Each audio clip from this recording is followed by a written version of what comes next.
രാമചന്ദ്രാഭിഷേകം ശ്രീരാമചന്ദ്രാഭിഷേകം സീതയാ സഹിത രാമചന്ദ്ര രഘുവീരരാജ്യാഭിഷേകം ശ്രീനീലകണ്ഠാഭിഷേകം ആഞ്ജനേയ പരിസേവ്യൻ ധീരഭരതാഭിപൂജ്യൻ വീരലക്ഷ്മണ കുമാര ശത്രുഘ്ന സോദരാർച്ചിത പദാബ്ജൻ ശ്രീനീലകണ്ഠ ഹൃദയേശൻ രാമചന്ദ്രാഭിഷേകം ശ്രീരാമചന്ദ്രാഭിഷേകം ഭക്തിമാനിതി തത് താവത് വാക്യന്തും ക്ഷന്തുമർഹസി. അല്ലയോ രാമ, ഞാൻ ഭക്തി കൊണ്ട് പറയുന്നതാണ്.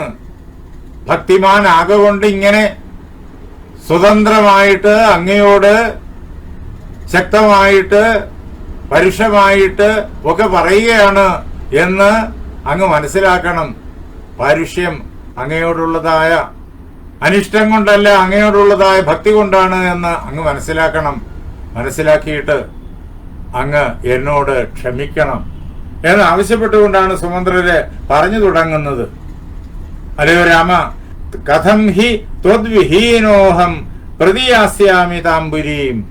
അല്ലയോ രാമ, നിന്നെ കൂടാതെ ഞാൻ എങ്ങനെയാണ് ആ പട്ടണത്തിലേക്ക്, അയോധ്യയിലേക്ക് മടങ്ങിച്ചെല്ലുക? ആ പട്ടണത്തിന്റെ ഇപ്പോഴത്തെ അവസ്ഥ എന്താണ് എന്ന് എനിക്ക് നന്നായി അറിയാം, അങ്ങയ്ക്കും അറിയാമല്ലോ. തവതാത വിയോഗേന പുത്രശോകാതുരാമിവ. നിന്നെ പിരിഞ്ഞതുകൊണ്ട് അങ്ങേയറ്റം വേദനിക്കുന്നവളാണ് അയോധ്യ. പുത്രനെ പിരിഞ്ഞാൽ ഒരു അമ്മ എത്രമാത്രം വേദനിക്കും, അതേ പ്രകാരത്തിൽ സന്താനത്തെ പിരിഞ്ഞ അമ്മയുടെ വേദന പോലെ ഭയങ്കരമായ വേദനയിൽപ്പെട്ട് ഉഴലുകയാണ് അയോധ്യ. ആ അയോധ്യ അമ്മയെ പോലെ വേദനിക്കുകയാണ്. അങ്ങനെയുള്ള ആ അയോധ്യയിലേക്ക് അല്ലയോ രാമ, ഞാൻ എങ്ങനെയാണ് ചെല്ലുക? നേരത്തെ ഈ രഥത്തില് ഇത്രയും കാലവും അങ്ങിരിക്കുന്നത് അവർ കണ്ടു എന്ന് മാത്രമല്ല, 2 ദിവസം മുമ്പ് അയോധ്യയിൽ നിന്നിട്ട് നേരം പേരും മുമ്പ് യാത്ര പുറപ്പെടുന്ന അവസരത്തില് അങ്ങ് തേരിലിരിക്കുന്നത് അവർ കണ്ടു. ഞാൻ തെളിക്കുന്ന ഈ തേര് ദശരഥ മഹാരാജാവിന്റെ തേര്, ഇതിൽ അങ്ങിരിക്കുന്നത് അവർ കണ്ടു. സരാമോപി താവന്മേ രഥം ദൃഷ്ട്വാ തഥാ ജന. തഥാ അപ്പോൾ കാട്ടിലേക്ക് പുറപ്പെടുന്ന അവസരത്തില് ജനങ്ങള് രാമനോടുകൂടിയാണ് ഈ രഥത്തെ കണ്ടത്. അങ്ങനെയുള്ളതാ ഈ രഥത്തിൽ രാമനില്ലാതെ ഞാൻ അങ്ങോട്ട് ചെല്ലുമ്പോ വിനാരാമം രഥം ദൃഷ്ട്വാ വിദീര്യേതാപിസാപുരി. രാമനെ കൂടാതെ ഒഴിഞ്ഞ ഈ തേരിനെ കാണുന്ന അവസരത്തില് ആ പട്ടണത്തിന്റെ അന്തരംഗം, പട്ടണത്തിന്റെ മനസ്സ്, അയോധ്യയുടെ മനസ്സ് പിളർന്നു പോകും. അല്ലയോ രാമ, അയോധ്യക്ക് നിന്നെ കൂടാതെ മടങ്ങി വരുന്ന ഈ രഥത്തെ കാണാനുള്ള ശേഷിയുണ്ടാവില്ല. അതും ഞാനാണല്ലോ സഹിക്കേണ്ടത്. അല്ലയോ രാമ, എനിക്ക് അങ്ങയെ കൂടാതെ അയോധ്യയിലേക്ക് മടങ്ങിപ്പോകാനാവില്ല. തന്നെ ശക്ഷ്യാമഹം ഗന്തും അയോധ്യാം ത്വധൃതേ അനഘ.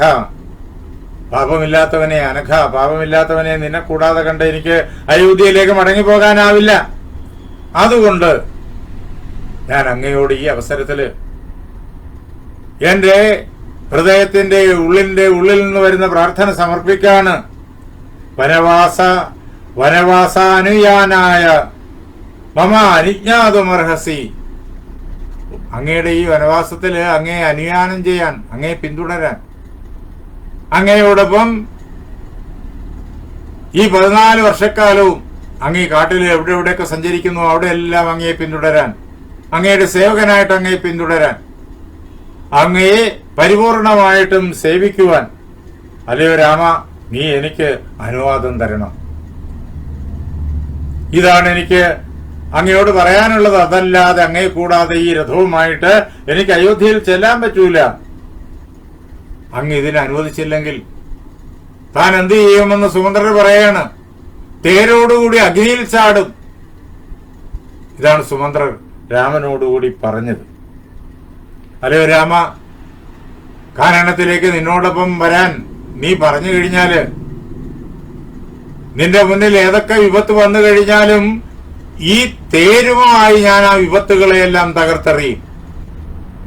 തേര് തെളിക്കുന്ന കാര്യത്തിൽ, പടക്കളത്തിൽ തേര് തെളിക്കുന്ന കാര്യത്തിലും അങ്ങേയറ്റം സമർത്ഥനാണ് സുമന്ത്രർ. ദശരഥൻ പങ്കെടുത്ത യുദ്ധങ്ങളിലെല്ലാം തേര് തെളിക്കുന്ന സുമന്ത്രരാണ്. അങ്ങനെ ഈ തേരുമായിട്ട് ഞാൻ പാഞ്ഞ് അങ്ങയെ ഉപദ്രവിക്കാൻ വരുന്ന ശത്രുക്കളെ മുഴുവൻ ഞാൻ തകർത്തെറിയും. അങ്ങനെ അങ്ങയെ സേവിക്കാൻ, അങ്ങയോടൊപ്പം കഴിയാൻ, ഈ 14 വർഷം അങ്ങയോടൊപ്പം കഴിയാൻ ഞാൻ ആഗ്രഹിക്കുന്നു. അല്ലയോ രാമ, പണ്ട് അയോധ്യയില് നീ ഈ തേരിൽ എഴുന്നള്ളിയ അവസരങ്ങളിലെല്ലാം ഈ തേരിൽ നിന്നെ കൊണ്ടു നടന്ന് ഞാൻ സന്തോഷിച്ചു, ആനന്ദിച്ചു. അതെന്റെ ജീവിതത്തിലെ മധുരങ്ങളായ മുഹൂർത്തങ്ങളാണ്. അത് കഴിഞ്ഞ് നീ കാനനത്തിലേക്ക് 2 ദിവസം മുമ്പ് പുറപ്പെടുമ്പോഴും ത്വത്കൃതേന മയാപ്രാപ്തം രഥചര്യാകൃതം സുഖം. നീ തേരിലുണ്ടായിരുന്നല്ലോ. അങ്ങനെ നിന്നെയും കൊണ്ട് തേര് തെളിക്കുക, നിന്നെയും കൊണ്ട് ഇങ്ങനെ രഥത്തില് കാനനത്തിലേക്ക് വരിക എന്നുള്ളതായ സുഖത്തെ ഞാൻ അനുഭവിക്കുകയായിരുന്നു ഈ ദിവസങ്ങളിൽ. കാനനത്തിലേക്ക് വരുന്നത് ദുഃഖമാണ്, പക്ഷെ നീ കൂടിയുണ്ട് തേരില്. അതാണ് സൗഖ്യത്തെ പകരുന്നത്. അങ്ങനെ നിന്റെ ആ സാന്നിധ്യം എന്നെ ആനന്ദിപ്പിക്കുന്നു. അല്ലയോ രാമ, എനിക്ക് അതേ ആനന്ദത്തെ നീ പകരണം. എങ്ങനെ? ആശംസേ ത്വത്കൃതേനാഹം വനവാസകൃതം സുഖം. നിന്നോടൊപ്പം ഈ കാട്ടില് നിനക്ക് വേണ്ടി തേര് തെളിച്ച് നിനക്ക് വേണ്ടുന്ന എല്ലാ സേവനങ്ങളും ചെയ്ത് ജീവിക്കാനുള്ളതായ സുഖത്തെ, അതാണ് എന്റെ ജീവിതത്തിലെ ധന്യത. നിന്നോടൊപ്പം ഉണ്ടാവുക എന്നുള്ളതാണ് ധന്യത. നിന്നെ സേവിക്കുക എന്നുള്ളതാണ് ധന്യത. അത് ആസ്വദിക്കുവാനുള്ളതായ ആ പരമഭാഗ്യത്തെ അല്ലയോ രാമ നീ എനിക്ക് തന്നാലും. തവ ശുശ്രൂഷണം മൂർധന കരിഷ്യാമി വനേ വസൻ. നിന്റെ ശുശ്രൂഷ ഞാൻ ഈ കാട്ടിൽ പാർത്ത് ഞാൻ സർവ വിധത്തിലുള്ളതായ ഭക്തിയോടും കൂടി പരിപൂർണമായ മനസ്സോടുകൂടി നിരന്തരം ചെയ്തുകൊണ്ടേയിരിക്കും.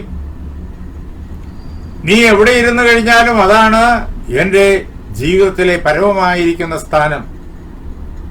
നീ കാട്ടിലിരുന്നാൽ ആ കാട് തന്നെയാണ് എനിക്ക് ഏറ്റവും പ്രിയപ്പെട്ടതായ പ്രദേശം. അതിന്റെ മുന്നില് അയോധ്യാം ദേവലോകം വാ സർവഥ പ്രജഹാമ്യഹം. നീ ഇരിക്കുന്ന കാടിന്റെ മുന്നില് അയോധ്യ ഒന്നുമല്ല. അയോധ്യയെ ഞാൻ ഉപേക്ഷിക്കുന്നു. ദേവലോകം തരാമെന്ന് പറഞ്ഞാലും എനിക്ക് വേണ്ട. ദേവലോകത്തെ ഞാൻ ഉപേക്ഷിക്കുന്നു. നീ ഇല്ലാത്ത ദേവലോകം എനിക്കെന്തിന്? നീ ഇല്ലാത്ത അയോധ്യ എനിക്കെന്തിന്? ഞാൻ അയോധ്യയെ സ്നേഹിക്കുന്നു, നീ അവിടെ ഉള്ളതുകൊണ്ട്. ഇപ്പോൾ നീ കാനനത്തിലേക്ക് വന്നു, അതുകൊണ്ട് ഈ കാനനം തന്നെയാണ് എനിക്ക് അയോധ്യ. അതുകൊണ്ട് ആ അയോധ്യ എനിക്ക് ഇപ്പോൾ യാതൊന്നുമല്ല. ഞാൻ അയോധ്യയും ദേവലോകത്തെയും ഉപേക്ഷിക്കുന്നു. അല്ലയോ രാമ, വനവാസേ ക്ഷയം പ്രാപ്തേ മമേഷ ഹി മനോരഥ. വനവാസം പൂർണ്ണമാകുമ്പോ 14 വർഷം കാട്ടിൽ വസിക്കണമെന്നാണല്ലോ കൈകേയി ആവശ്യപ്പെട്ടത്. അതാണല്ലോ ദശരഥൻ കൊടുക്കുന്നതായ വരവും. അല്ലയോ രാമ, ഈ 14 വർഷവും ഈ കാനനത്തിൽ ജീവിച്ചിട്ട് 14 വർഷം കഴിയുമ്പോഴേക്കും മടങ്ങി അയോധ്യ ചെല്ലണം. ദശരഥ മഹാരാജാവിന്റെ പാദങ്ങളിൽ നമസ്കരിക്കണം, അമ്മമാരുടെ പാദങ്ങളിൽ നമസ്കരിക്കണം. അങ്ങനെ നീ മടങ്ങിപ്പോകുമ്പോ യദനേന രഥേനൈവ ത്വം വഹേയംബുരിംബുന. ഈ രഥത്തിൽ തന്നെ നിന്നെ ഞാൻ അയോധ്യയിലേക്ക് മടക്കി കൊണ്ടുപോകും. അതല്ലേ രാമ ഏറ്റവും വലിയ ഭാഗ്യം. ഈ സുമന്ത്രര് തേരിൽ നിന്നെ കാട്ടിലേക്ക് കൊണ്ടുവന്നു എങ്കിൽ ഈ തേരിൽ തന്നെ നിന്നെ കാട് മുഴുവൻ കൊണ്ട് നടന്നിട്ട് 14 വർഷം തികയുമ്പോ ഈ തേരിൽ തന്നെ നിന്നെ അയോധ്യയിലേക്ക് കൊണ്ടുപോകും. ഇതാണ് എന്റെ ജീവിതത്തിലെ വലുതായ ആഗ്രഹം. ഇങ്ങനെ 14 വർഷം ഇവിടെ പാർക്കുമ്പോ എനിക്ക് അതൊരു നിമിഷം പോലെ ആയിരിക്കും പോവുക. 14 വർഷം പാർക്കുമ്പോ എനിക്കതൊരു നിമിഷം പോലെ. എന്താ? നീയാണ് എന്റെ കൂടെയുള്ളത്. എന്നാല് നീ കൂടെ ഇല്ലെങ്കിൽ എനിക്ക് ഓരോ നിമിഷവും 1000 വർഷം പോലെ വളരെയേറെ ദൈർഘ്യമേറിയതായിട്ട് അനുഭവപ്പെടും. അല്ലയോ രാമ, അതുകൊണ്ട് നിന്നോടൊപ്പം നിന്റെ സേവകനായിട്ട് കാനനത്തിനുള്ളിലേക്ക് നിന്നോടൊപ്പം വരാൻ എന്നെ അനുവദിച്ചാലും ഭൃത്യവത്സല തിഷ്ടന്തം ഭർത്തൃപുത്ര ഗതേപഥി, ഭൃത്യനോട് അങ്ങേയറ്റം വാത്സല്യമുള്ളവനായ അല്ലയോ രാമ, ഭൃത്യന്റെ ജോലിക്കാരന്റെ ഇഷ്ടങ്ങളെയെല്ലാം ഭംഗിയായിട്ട് വാത്സല്യത്തോടുകൂടി നടത്തി കൊടുക്കുന്ന അല്ലയോ രാമ, ഞാൻ നിന്റെ പിതാവിന്റെ ഭൃത്യനാണ്, അങ്ങനെ നിന്റെയും ഭൃത്യനാണ്. അതാണ് ഭർത്തൃപുത്രഗതേപഥി. നിന്റെ പിതാവിന്റെ ഭൃത്യനാണ് ഞാൻ, അങ്ങനെ നിന്റെയും ഭൃത്യനാണ് ഞാൻ. അങ്ങനെയുള്ള നിന്നെ,